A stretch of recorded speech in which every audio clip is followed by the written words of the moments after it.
In today's video, I'm going to share with you what they are not telling you about safety in the Dominican Republic. It's a topic near and dear to my heart after living here for a couple of years, so let's dive in. What's going on, everybody? My name's Jamie Gruber. I moved to the Dominican Republic in 2022 after quitting my high-paying job in 2021, and on this channel, I share everything I can about what life is like here in DR. And today, I got a DM from somebody that was considering moving here. I'll throw it up on screen. And essentially what they said was, hey, everyone says stay on the resort when they come to DR, and I'm concerned about safety. I have kids under 4, and I completely get this, but I want to spend a little bit of time talking about the mindset around this and maybe hopefully helping this person and anyone else who has this similar concern about moving to the Dominican Republic. Here's the thing. You have to zoom out.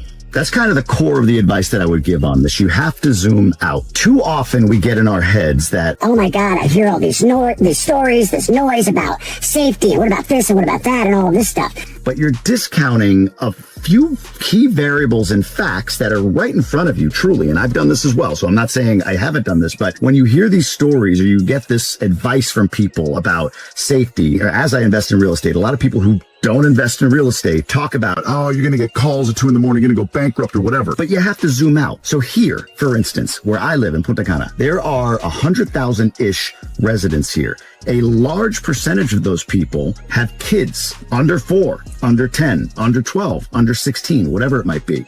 Many of those people send their kids to one of 6 or 7 private schools here that are bilingual. And that'll cost you anywhere from $7, $8, $9, $10, $15,000 US per student, per kid that they send to school.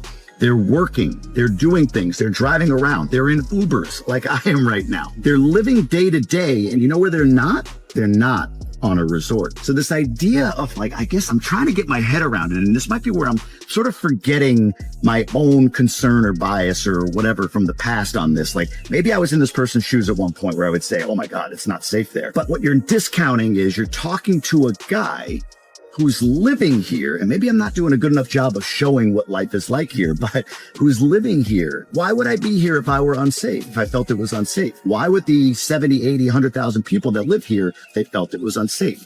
Why would my friend, whose husband went to the United States for a real estate conference, and we went with her and her kids and our kids to a water park on a Sunday recently, why would my friend be biting her nails with nerves? And when I asked her why, she said, oh, I'm so nervous because my husband's up in the United States right now. I'm like, what do you mean? It's like the mass shootings, the border stuff, all of those things. They're so scary. She's seeing the headlines. If you're sitting in the United States, you're like, that's ridiculous. Somebody from the Dominican is concerned about their husband being in the U.S. for safety. That's crazy. Well, it flips the other way around. I get calls all the time about the Haitian border crisis, the Haitian border issue.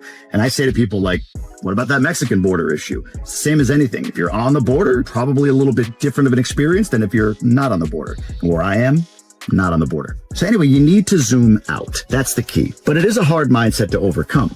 I notice this when I'm flying places from here, or even when I meet people. It's hard for them to comprehend or understand the idea of living here. Here's a great example. I was filming one of the episodes of my podcast, my YouTube series called Gruber with Gruber. We release it every other Sunday here on this channel. I was filming that, and a couple came into the restaurant that we were filming in. That's an American couple on vacation. There's a resort across the street. So kudos to them. They got off the resort and they came over to a restaurant that's not on the resort. Excellent. So I'm talking to them because they asked what I'm doing. I've got this whole production crew in this restaurant. They're asking what I'm doing. And I said, well, we're filming this show. I call it Grow with Gruber, and this is that. And I live here. Like, oh, you live here. And then the layers as we talked, you could see like, wait, oh my gosh, you're kidding, this, that. For instance, when I said, oh yeah, my kids, they were like, whoa, your kids? In other words, I think their assumption was they said kids like that. Their assumption was like, oh, if you moved here, you must not have kids for one of many reasons. Maybe safety's one. Maybe, like I don't imagine this place being a place an American could live with kids or a Canadian could live with kids. So they were shocked. And when I talked about moving here, I explained, yeah, we came here for a year and then we stayed and we were talking about why. And I said, well, one of those things, the reasons we stayed was safety. And they kind of like looked puzzled. And I said, the things I say often. No school shootings, no mass shootings. People leave each other alone, this, that, and the other. And the gentleman said, unless you got machetes. And it like played exactly into a narrative I say. I don't know if we have B-roll of me saying it in other places, but I always say to people, when you leave the resort, the image created is that you're going to get hacked up with a machete, which is stupid. I send my kids to school. I'm not worried about somebody coming in with a gun. When we're walking through plazas and outdoor malls, I'm not worried about somebody picking me off from the roof. But that was his response. And I'll be honest, I got a little bit like defensive, not aggressively. I felt it in me. And I was just like, no, that happens domestically. Meaning like that's, if you see people, like there's a viral video of two guys hacking each other up. They got into a fight.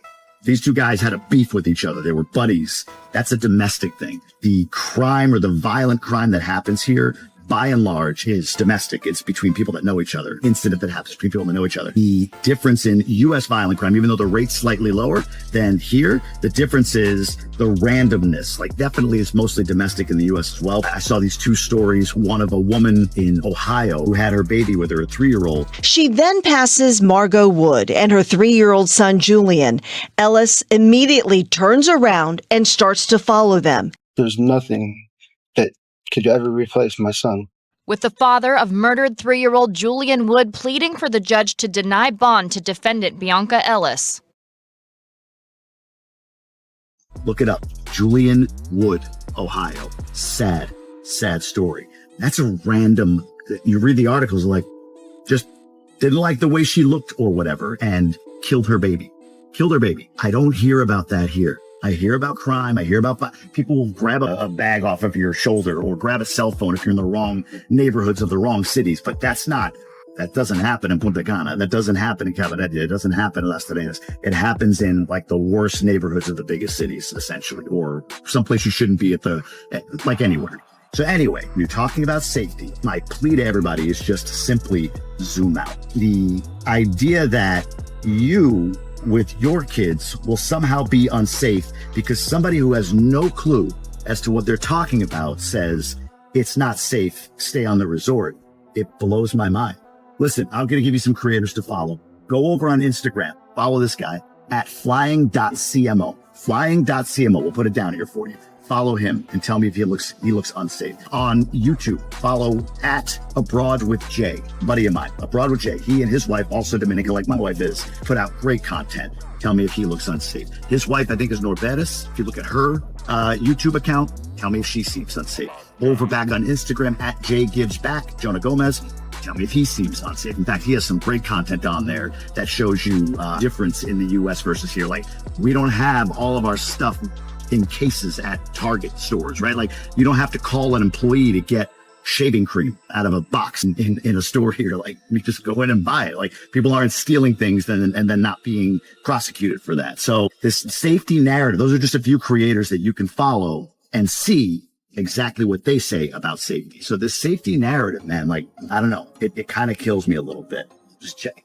Yeah, okay, we're a few minutes away. I still have some time to talk. By the way, I'm in the Zuber. I'm going about, let's call it 15 kilometers. Be curious to see, drop it in the comments. What do you think the cost of this Uber ride will be? So 15 kilometers, call it whatever the length of this, 15, 20 minutes is what we're going to be in this car because of lights and traffic. I'll tell you at the end. The other thing to talk about is some of the stats that have come out. The Dominican Today just put out an article on the homicide rate in the Dominican Republic hitting 10 per 100,000. That means for every 100,000 residents, the homicide rate is 10 people. That is extremely low. Now, some people are going to challenge that, like, oh, well, that's reported by the local police or whatever. Like, what validity does that have? Or other people say, like, oh, they don't report all crimes. The police will recategorize crime. Okay, fine. That's fine. But if you look at things like, or I'm sorry, if you look at cities in the U.S., like New Orleans, like Memphis, I think Atlanta, there's like 10, 12 cities whose violent crime rate, their homicide rate is something of the order of 35, 40, 45, 50 per 100,000 in those cities. And yet you go to Bourbon Street, right? You'll go to Beale Street in Memphis. You'll go check it out. Why? Because you know it's isolated to certain neighborhoods. So let's say that the stat that the Dominican government put out of 10 murders per 100,000 is completely wrong. And it's double that. It's 20. Let's say they're off by 100%. That's still half of a dozen U.S. cities murder rate, which I guess you all trust as being accurate. Maybe those are a little higher as well, depending on who reports what in those inner cities. So anyway, the point is crime has gotten much better here. Crime exists here. It's like anywhere else. Of course, there are criminals. There are crimes that happen, again, mostly domestic. And the stuff that happens randomly is more property crime, not hacking up with a machete, like I said in the other video, and now twice in this video, and responding to that guy who said, oh, but what about machetes? So anyway, you got to zoom out. You have to be able to look at me and not see me as a unicorn, but see me as somebody that I hope seems like, yeah, he's a regular dude. I don't come across, look at me. I'm like, I mean, I do have a bit of a tan line, but I'm not Dominican. You can see and tell how I stand out. We got a wrong turn in Santo Domingo recently into a neighborhood. Whew, I put my hat on, just low brim. Maybe you can't tell by the low brim. So trust me, a guy like me who looks like me is rolling around in an Uber. And here we are, just kind of going through this neighborhood here, rolling around in an Uber in DR, feels safe. And you could say it's in Punta Cana, whatever. I've been in Ubers in Santiago, in Santo Domingo, in Cabarete. I mean, come on.